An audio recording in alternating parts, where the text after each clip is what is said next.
So ito na yung ano guys, galing ng embassy.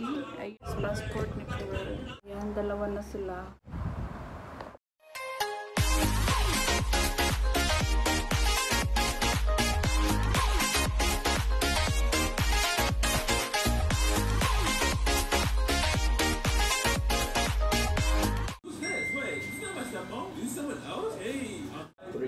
Same as US now. So ito na yung ano guys, galing ng embassy. Ayan. It's 550 here. So andito na yung passport ni Coral. It doubled. It used to be last week. It was only like $2.50, and then it doubled.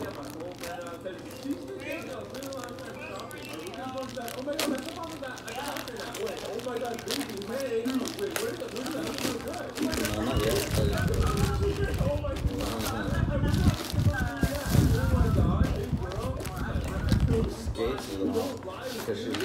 This is the one from Humapaw then. Okay. Yeah.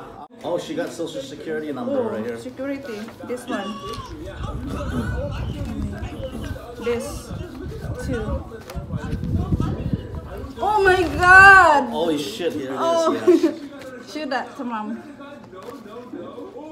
Her citizenship paper. Oh God, Coral. Mommy's crying. Mommy's gonna miss you. Yeah. And then the social security. Oh no, this is the application for the social. We gotta turn this in for the social security. So we just need to get her records. So she got her citizenship paper. She needs her. We're gonna file her social security. Hello guys, welcome to another vlog. So ang content ni Carol ngayon is continue ko yung may natanggap ako nung nakaraang buwan guys na passport from US Embassy. So ito na siya guys. Dalawa, isang passport. So ang laman nito guys is yung certificate ni Carol na nagpapatunay na certified citizen. So ito naman yung passport. Ayan. Dalawa sila. So isi-share ko sa inyo guys kung paano namin pinaprocess ni Mr. yung si RBA ni Carol at saka yung kanyang passport. Explain ko sa inyo guys kung paano namin pinaprocess ni Mr. ang US passport ni Carol. Una is noong month of October nag-email si Mr. sa Consular Agency of the United States, Cebu, Philippines. So ililib ko sa description box yung address, full address. Kasi dito ang location is Waterfront Hotel, lower ground floor, Lahog, Cebu City. And then the email address is ecsinfo.cebu.state.gov. So, pagkatapos noon is mag-reply yung taga-agency of United States ng Cebu. Mag-email sa iyo yun kung anong requirements ng US passport ng anak mo. Sila na rin ang magbigay ng schedule kung anong pizza, kung anong date or oras, anong time. Kasi dati kami is morning time is around 9 AM pero 10 AM kami pinapasok kasi may nauna pa sa amin. Based sa aking experience, yung requirements namin kung paano namin pinaprocess yung US passport ng aking anak is yung marriage contract, birth certificate ng bata, passport both parent, kasi US citizen naman si Mr. yung kanyang passport tsaka yung sa akin. Pero yung sa kanyang pangalawa is bago na yun, nire-renew niya. Kinuha pa rin yung luma guys. Sa mga dyan, sa mga nagbabalak na mag-process ng passport, siguraduhin nyo yung kung halimbawa yung asawa nyo is nagkare-renew lang, kailangan isubmit pa rin yung luma na record ng passport kasi doon nakikita kung ilang beses sila dito nagpa-flight sa Pilipinas.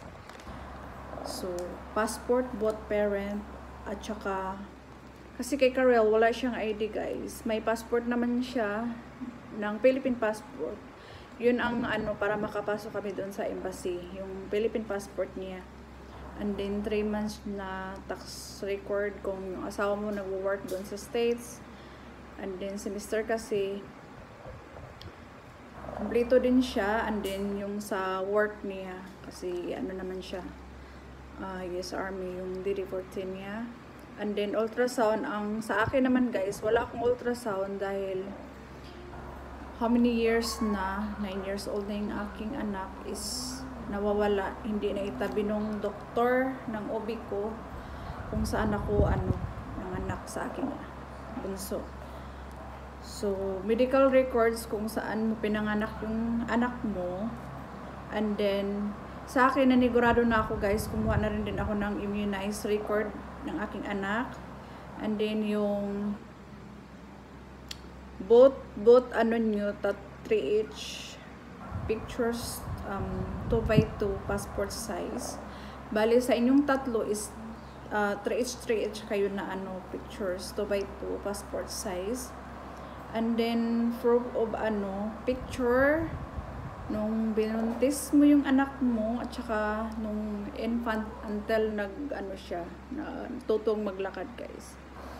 Ayan, so ito ipapakita ko sa inyo yung nanigurado ako kasi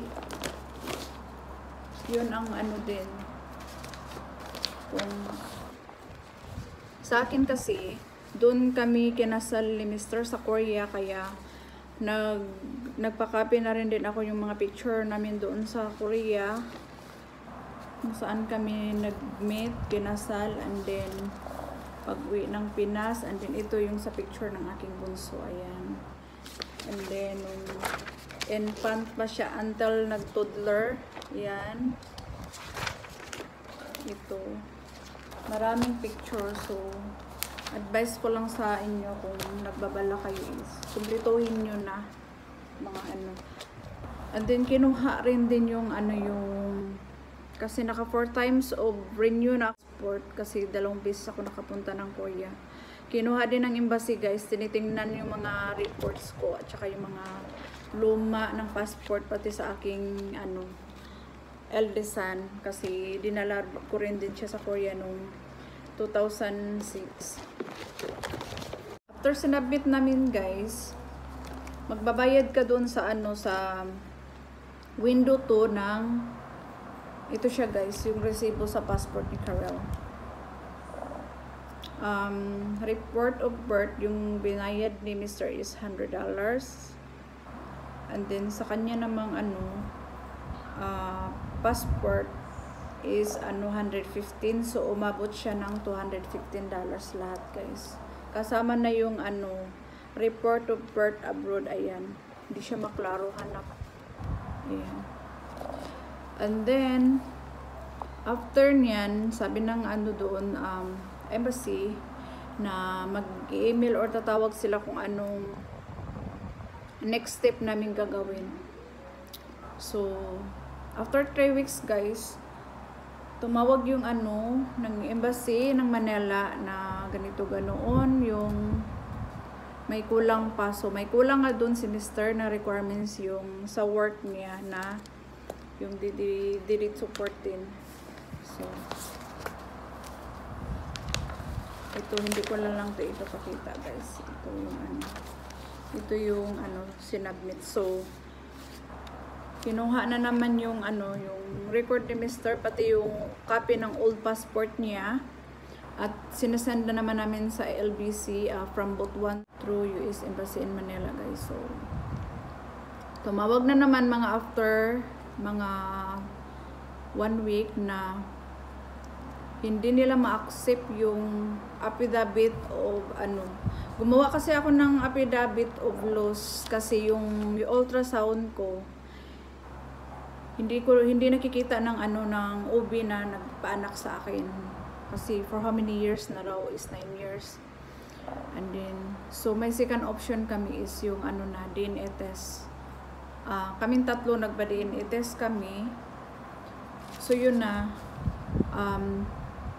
nagbigay ng instruction ang embassy na kailangan mag-email kami or tatawag sa St. Luke's extension.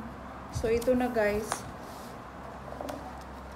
hindi ko ipapakita sa inyo kasi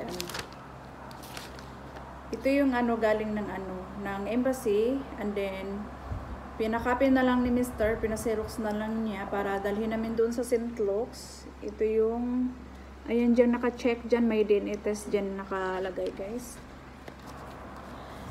And then after nag-appointment kami sa sa St. Luke's. Kasi yung St. Luke's at saka embassy naman yan, connection, nagko-contact naman yan. So nung nag-email na yung St. Luke's to US Embassy to sa amin, nag-message na ganito yung schedule naming mag-DNA test, and then so ito na guys, February 3 yung binigay ng schedule ng St. Luke's. Kasi yung St. Luke's naman, tatanungin ka kung anong pizza ang available mo, is ito yung nakuha ni Mr. yung February 3 ng schedule ng DNA test naming tatlo sa extension St. Luke's 2nd floor. Ayan, yan makikita nyo yan, resibo to sa binayaran namin sa guys, St. Luke's ng hospital ng pag DNA naming tatlo. And then yung schedule time namin is around 9, pero 7 AM, naglakad na kami kasi malapit lang yung chine-check-in namin dun sa St. Luke Extension. And then, may binabayaran pa kami doon sa loob na yung pictures ID guys, na para sa sa DNA test nga.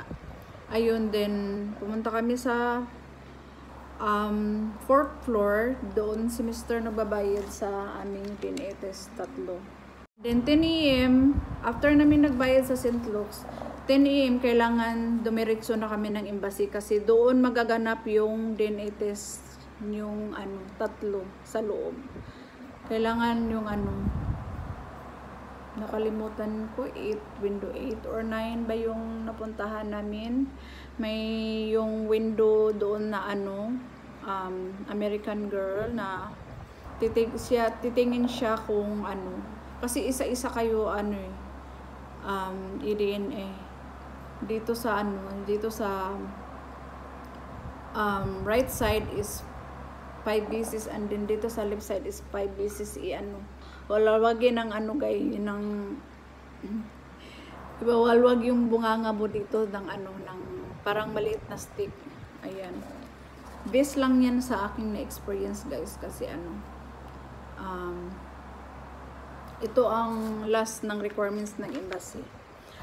So, after nyan, binalot-balot pa ng yung para safe talaga yung DNA test sample namin. And then sabi ng gano'n na pakontak na lang sila or mag-email, pero hindi naman sila nag-i-email kay Mr. guys. Na-surprise na lang kami nung March. So, ito na siya guys. March 21, may tumawag sa akin na may dalawang mail from US Embassy. And then, sabi ko, ito na. Pero, nagtaka kami ni Mr. bakit hindi sila tumatawag or nag-i-email man lang kay Mr. Bali, guys, yung surprise. So, nung time na yun, hindi ko na lang na-i-vlog nung morning time is, guys, masaya ako kasi, finally, yung mga pinaprocess namin, yung mga hard work nung last year, October, is ito na, kompleto na, nakuha na. Passport ni si Karel, maka-flight na siya ng California. And then mixed emotion guys, kasi nag-iyakan kaming dalawa. Nag-iimot na naman ako. Ayun, masaya ako kasi maka-flight na siya kasama na kanyang dad. And then nalungkot ako kasi syempre maiwan kami. Nag-aantay pa kami ng ng aming din papers, hopefully next year.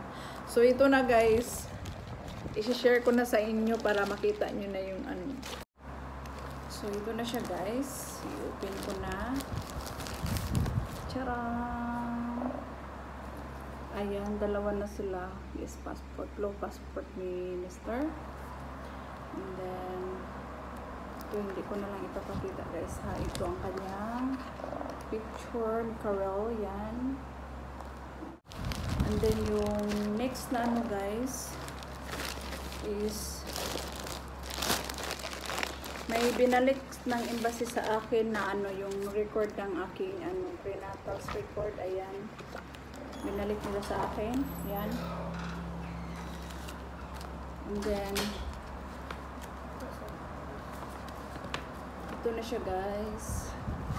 Yung pangalawa, yung social security number ni Karel. Ayan, hindi ko na lang ipapakita sa inyo. Ayan. And then next is ito, yung certificate niya na certify na self-screen. Ayan guys.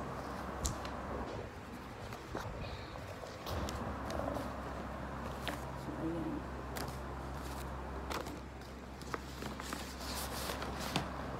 So, ito na siya guys. And then finally, may ano pa to siya, part 1 to may part 2 is magpa-flight na sila soon. And then plane ticket nila papuntang California. Ayan.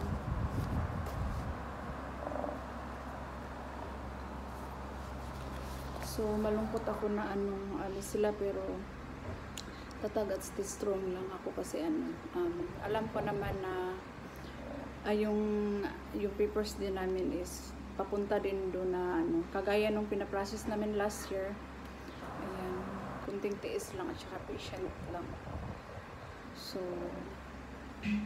that's it guys, yun lang ang masishare ko. Kung sinong gustong magtanong dyan na magpa-process ng passport ng inyong kiddos, comment down below lang kayo guys. Anytime ko kayong ano, re-replyan sa inyong mga tanong kung anong mga kailangan. Pero pag once makakuha kayo ng ano guys, appointment sa embassy, is i-email naman nila kung ano ang mga requirements na mga kulang. Kasi wala namang nagturo sa amin ni Mr. ganito ganoon. Yun lang, pina-follow lang namin kung anong mga requirements na kulang para makumpleto siya.